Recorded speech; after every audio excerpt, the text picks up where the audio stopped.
Dear students, Assalamu alaikum and welcome back to my YouTube channel. Once again, I am in front of you with a new lecture that was already informed to you, that is possessive verbs, right? Written here. Possessive verbs. Possessive verbs are also known as to have verbs, right? To have verbs. Possessive verbs are simple and they have an exact usage, and that is possessive verbs are used to show possession or ownership. Possessive verbs जो हैं वो आपको मलकियत यानी आपकी जो मिल्कियत है या फिर आपकी किसी के ऊपर मालिकी है वो चीजें शो करते हैं। पोजेशन का मतलब होता है मिल्कियत, और पजेसिव और या फिर ओनरशिप का मतलब होता है मालिकी। तो ये दो चीजें दिखाते हैं, पोजेशन दिखाते हैं या फिर ओनरशिप दिखाते हैं। इंग्लिश लैंग्वेज में पजेसिव वर्ब्स जो हैं वो तीन हैं: present possessive verbs, past possessive verbs and future possessive verbs. Present में अगर हम बात करें पजेसिव वर्ब्स की तो वो हमारे पास हैव, यहाँ पर अगर हम देखें हैव और हैज है present possessive verbs. Past possessive की बात करें तो हमारे पास सिर्फ एक ही पजेसिव है जिसको हम हैड के नाम से जानते हैं। फ्यूचर पजेसिव की अगर बात की जाए तो हमारे पास एक है शल हैव, दूसरा है विल हैव। यहाँ पर अगेन मैं आपको एक चीज क्लियर करता चलूं कि ये same has, have, had, shall have, will have, आगे जब हम टेंसेस पढ़ेंगे तो वहां पर आपको हेल्पिंग वर्ब यानी ऑक्सिलरी वर्ब्स की शक्ल में आपको यही सेम वर्ड्स दिखाई देंगे, राइट। लेकिन यहाँ पर जब हम इनको इस्तेमाल कर रहे हैं तो हम एक चीज को देखेंगे कि उनमें और इनमें यहाँ पर क्या डिफरेंस है। यहाँ पर हम सिर्फ पोजेशन दिखाएंगे, इन सेंटेंसेस में कोई भी एक्शन वर्ड नहीं आएगा। खाना, पीना, उठना, बैठना, लड़ना, झगड़ना, ये जो भी वर्ड्स हैं ये सारे के सारे इंग्लिश में वर्ब्स कहलाते हैं, यानी द वर्ड्स ऑफ एक्शन, जिनको हम एक्शन वर्ड्स के नाम से भी जानते हैं। यहाँ पर in have, has, had, shall have, will have के साथ कोई भी एक्शन वर्ड नहीं आएगा। हम पोजेशन दिखाएंगे, ओनरशिप दिखाएंगे। ठीक हो गया। तो ये हमारे पास टोटल तीन पजेसिव हैं जिनको मैंने यहाँ पर लिखा हुआ है, और आज का जो हमारा डिटेल्ड लेक्चर होने वाला है वो है प्रेजेंट पजेसिव पर। Already I have written here. अगर हम, जैसे कि आपको याद होगा, हमने टू बी वर्ब्स में सेंटेंस की टाइप्स बनाना सीखी थी, जैसे positive, negative, interrogative, interrogative plus negative, और एम्फेटिक भी हमने सीखा था। यहाँ पर मैंने दो सेंटेंसेस लिखे हैं, एक यहाँ पर पॉजिटिव सेंटेंसेस की फॉर्मेशन है, दूसरी नेगेटिव सेंटेंसेस की फॉर्मेशन है। स्टूडेंट्स जब पॉजिटिव सेंटेंस बनाते हैं या फिर कहीं पर देखते हैं तो जल्दी में उनको समझ आ जाते हैं, बट नेगेटिव में most of the students make mistakes, right. Will see कि वो कौन सी मिस्टेक करते हैं। Let us talk about positive sentences. I have, अगर मीनिंग की बात करें, मैं सिर्फ एक की मीनिंग लिखूंगा, बाकी वर्बल बताऊंगा आपको। अगर हम मीनिंग की बात करें आई हैव तो इसका मतलब होता है मेरे पास है। वी हैव हमारे पास है, यू हैव आपके पास है, दे हैव उनके पास है, ही हैज। अब यहाँ पर आई, वी, यू, दे के साथ हम हैव का इस्तेमाल करेंगे, यानी हम कहें कि प्लूरल के साथ हैव का इस्तेमाल करेंगे, बट आई प्लूरल नहीं है। इसको हम डिटेल में पढ़ेंगे कि ये क्यों प्लूरल नहीं है, प्लूरल वाला वर्ड क्यों लेता है। अगर मैं यहीं पर थोड़ी सी बात कर लूं, इंग्लिश लैंग्वेज में आई जो है वो ना तो सिंगुलर की कैटेगरी में आता है ना प्लूरल की कैटेगरी में आता है। वैसे है खुद सिंगुलर, इस चीज को हम एक्सेप्ट करेंगे, अकेले के लिए इस्तेमाल होता है। मैं खुद के लिए आई इस्तेमाल करूंगा, मैं अकेला हूं। पर क्योंकि इंग्लिश लैंग्वेज में कभी कभी ये पजेसिव के साथ, कभी कभी ये प्लूरल्स के साथ चला जाता है, कभी कभी सिंगुलर के साथ चला जाता है, और कभी कभी अकेला खड़ा रहता है। जैसे प्रेजेंट टू बी में हमने देखा था तो आई एम, वो ना तो इसके साथ जा रहा था ना तो आर के साथ जा रहा था, उसका अपना हेल्पिंग वर्ब था। तो जब हमने पास्ट टू बी देखे तो आई वॉज यानी सिंगुलर की कैटेगरी में चला गया था। ही के साथ वॉज, शी के साथ वॉज, इट के साथ वॉज, तो आई के साथ भी वॉज इस्तेमाल करते हैं। यहाँ पर आई हैव तो we have, you have, there, यानी ये प्लूरल की कैटेगरी में चला गया है। तो इसको हम ये डिसाइड नहीं कर सकते कि ये सिंगुलर है या प्लूरल है। बस हमने ये माइंड में रखना है कि हम जैसे आगे इंग्लिश पढ़ते रहेंगे तो हम इसका आहिस्ता आहिस्ता यूजेज देखेंगे कि किस किस जगह पर, किस टेंस में कौन सी जो है वो यूजेज में, पजेसिव में या टेंसेज में कौन सा हेल्पिंग वर्ब ले रहा है, ये हमें याद करना है। ठीक हो गया। I have, we have, you have, they have, ये तीनों जो चार जो प्रोनाउन है पर्सनल, ये हैव लेंगे। फिर ही हैज, उसके पास है, ही हैज उसके पास है, शी हैज उसके पास है, दोनों की सेम मीनिंग हो गई। ही हैज मेल के लिए इस्तेमाल किया जाता है, शी हैज गर्ल के लिए या विमेन के लिए इस्तेमाल किया जाता है, वुमन के लिए इस्तेमाल किया जाता है। ओके। अयान हैज, अकेला नाम है तो हैज। अयान एंड इसरा, एक से ज्यादा हो गए तो हम हैव का इस्तेमाल करेंगे। इसकी मीनिंग यही होगी, पास है, मेरे पास है, उनके पास है, आपके पास है, उसके पास है। या कभी कभी इसकी मीनिंग ये भी हो सकती है कि उसका है, राइट, उसके पास है या उसका है, ये सारी मीनिंग्स इसमें आती हैं। अब क्या है, आगे हम पजेसिव वर्ड लगाएंगे। आई हैव, यहां पर मैं अगर नीचे करके लिखूं, आई हैव ए बुक, मेरे पास एक किताब है। We have a lot of books, हमारे पास बहुत सारी किताबें हैं। अलॉट की मिस्टेक मैं आपको यहाँ पर बता दूं, जो बहुत सारे बच्चे करते हैं वो ये करते हैं कि अलॉट साथ लिख लेते हैं। साथ लिखा हुआ अलॉट गलत होता है, ए और लॉट अलग अलग करके लिखा करें, ये माइंड में रख लें। मैंने बहुत सारे बच्चों को देखा है वो साथ में करके लिखते हैं। यू हैव, आपके पास है, you have a very nice car, आपके पास बहुत अच्छी कार है। दे हैव, उनके पास है, क्या, दे हैव टू कार्स, उनके पास दो।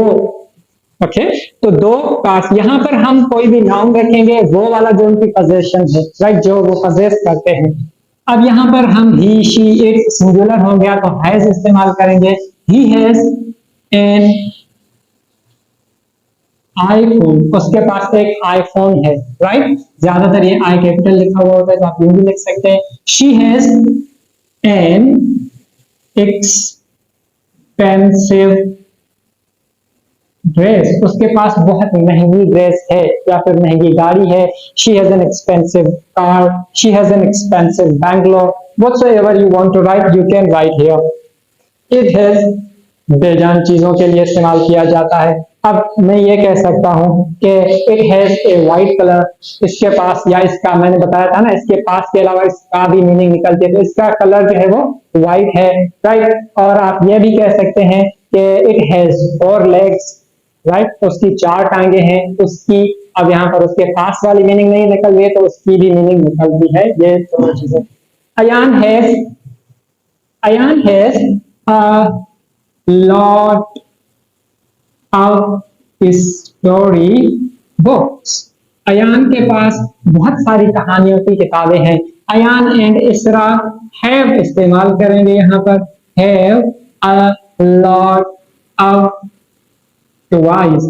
मैं कभी आगे चल के एक प्रोनाउंसिएशन पे एक जो है वो वीडियो रिकॉर्ड करूंगा जिसमें आम यूज किए जाने वाले वर्ड्स जो हैं उनकी करेक्ट प्रोनाउंसिएशन देखेंगे। जैसे इस हम ओ एफ को ऑफ नहीं बल्कि अब पढ़ते हैं, जो कि मैं वर्बली, मैं फिजिकली भी जितने मेरे स्टूडेंट हैं उनको बताता रहता हूँ कि ये सारी जो सिंपल चीजें हैं। और फिर हम आर्टिकल्स भी पढ़ेंगे कि यहाँ पर मैंने एन आईफोन एन एक्सपेंसिव क्यों लिखा है, ये सब, बट जो अभी का फोकस है वो पॉजिटिव पर है, राइट। अब ये पॉजिटिव सेंटेंसेस हैं, मेरे पास है, उनके पास है, हमारे पास है, अयान के पास है, इसका और अयान के पास है, जो भी हो गया। नेगेटिव की तरफ आ जाते हैं और यहाँ पर डिस्कस करेंगे कि मिस्टेक कौन सी है जो बच्चे करते हैं। मिस्टेक ये है कि बच्चों को अगर सेंटेंस दो ही हैज एन आईफोन और उसका नेगेटिव बनाओ तो वो कहते हैं he has not an iPhone, right, he has not an iPhone. तो ऐसा बिल्कुल नहीं होता है। नेगेटिव में जब हम आ जाते हैं तो यहाँ पर हमारे पास दो अलग से हेल्पिंग वर्ब्स जो हैं डू और डज आ जाते हैं, राइट। और जब डू और डज आते हैं तो हमारे पास यहाँ पर जो हैव और हैज था, डू और डज के आने से जो हमारा हैज है वो negative, interrogative, interrogative plus negative सारे सेंटेंसेस में यहाँ पर आके हैज खत्म हो जाता है। डू और डज के साथ, सबके साथ हैव का इस्तेमाल होता है। आप देखेंगे सिंगुलर सब्जेक्ट हैव लगा हुआ है, हैव लगा हुआ है, हैव लगा हुआ है, हैव लगा हुआ है, राइट, यहाँ पर हैव लगा हुआ है, लेकिन हैज आपको नजर नहीं आएगा। तो यहाँ पर तो हम सिंगुलर के साथ हैज लगा रहे थे, प्लूरल के साथ हैव लगा रहे थे पॉजिटिव सेंटेंसेस में। नेगेटिव सेंटेंसेस में क्योंकि हमारे पास हैज खत्म हो जाता है, तो फिर हम प्लूरल के साथ, यानी जहां पर हैव लगा रहे थे वहां पर डू लगाएंगे, जहां पर हैज लगा रहे थे वहां पर डज इस्तेमाल होगा। यह चीज आप माइंड में रख लें, और बाकी सबके साथ हैव आएगा। अब अगर मैं कहूं मेरे पास कार नहीं है, तो मैं कहूंगा आई डू नॉट हैव, आगे जो चीज नहीं है वो लगाते जाएंगे। मेरे पास कार नहीं है, I do not have car. मेरे पास किताब नहीं है, I do not have a book. मेरे पास मोबाइल फोन नहीं है, I do not have A mobile phone, right. तो जो चीज नहीं है वो आगे पुट करते जाएंगे, बाकी की फॉर्मेशन सेम रहने वाली है। वी डू नॉट हैव, हमारे पास नहीं है, क्या नहीं है, जो नहीं है वो चीज लगाएंगे। We do not have our own house, हमारे पास अपना घर नहीं है। We do not have a car, हमारे पास कार नहीं है। We do not have say for example extra money, हमारे पास एक्स्ट्रा पैसे नहीं है। तो ये जो फॉर्मेशन रहेगी वो सेम रहेगी, यानी जो लिखी हुई है आपके सामने, आपके पास आगे जो चीज नहीं है वो पुट करते जाएंगे, right. You do not have, आपके पास नहीं है, you do not have a book, आपके पास किताब नहीं है। ही, अब ही के साथ हम डू इस्तेमाल नहीं करेंगे, ही के साथ डज का इस्तेमाल किया जाएगा। He does not have, she does not have, it does not have, Ayan does not have, Ayan and Isra do not have, क्योंकि more than one हो गए, प्लूरल हो गए, राइट। तो ये नेगेटिव की फॉर्मेशन है, हमें ये चीज माइंड में रखनी है। अब यहां नेगेटिव तो हो गए, she does not have her own book, उसके पास अपनी किताब नहीं है, दैट मीन्स वो किसी और से लेती है, राइट। तो इट डज नॉट हैव, बेजान चीज के लिए, से फॉर एग्जांपल कमरा है और उसमें दरवाजा नहीं है, तो मैं ये क्या कहूंगा, it does not have a door, उसमें एक कमरा नहीं है। अब मैं ये भी कह सकता हूं room does not have a door, but क्योंकि मैंने इट का इस्तेमाल किया, प्रोनाउन किया इस्तेमाल गैर जानदार चीज के लिए, तो इट का इस्तेमाल, वरना मैं रूम भी यूज कर सकता हूं, no issue, right. Ayaan does not have, क्या नहीं है, Ayaan does not have free time, Ayaan के पास फ्री वक्त नहीं है, राइट। तो ऐसे में ये नेगेटिव सेंटेंसेस बन जाते हैं।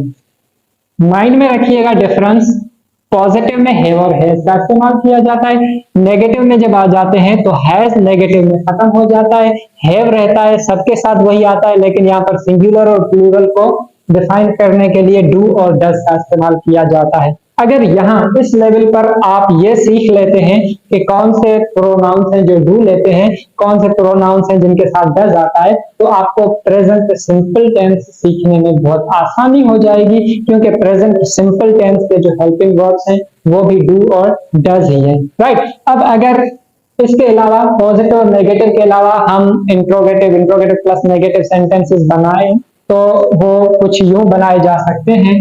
अब इंट्रोगेटिव सेंटेंस बनाओ, सेंटेंस है क्या आपके पास पैसे हैं, सेंटेंस बनेगा do you have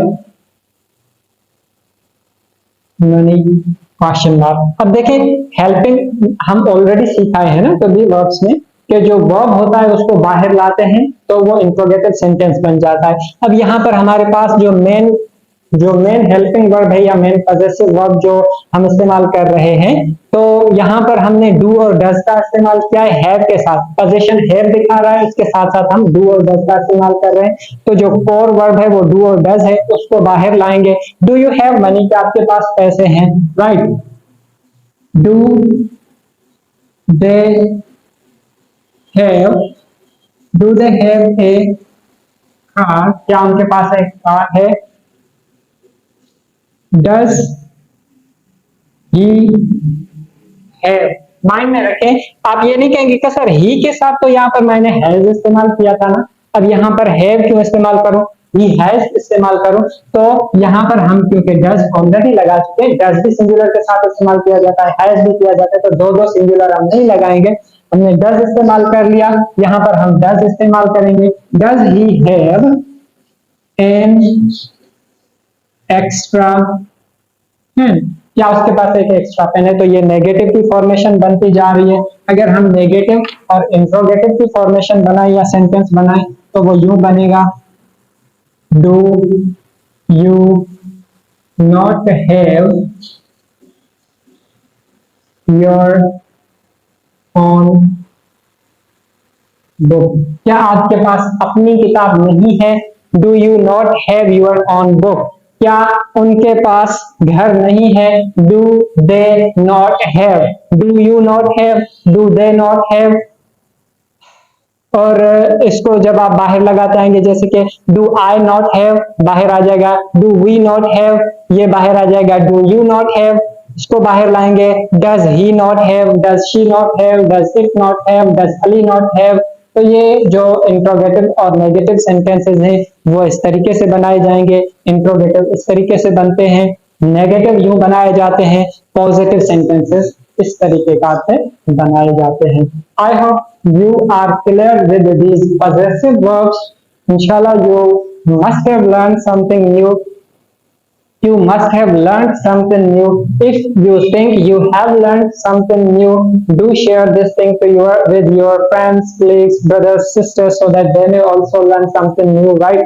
And I hope that you will say, for example, what should I say? You will surely share these things with your friends, with your family, right? So that they may also learn these basic things. I will see you in the next lecture.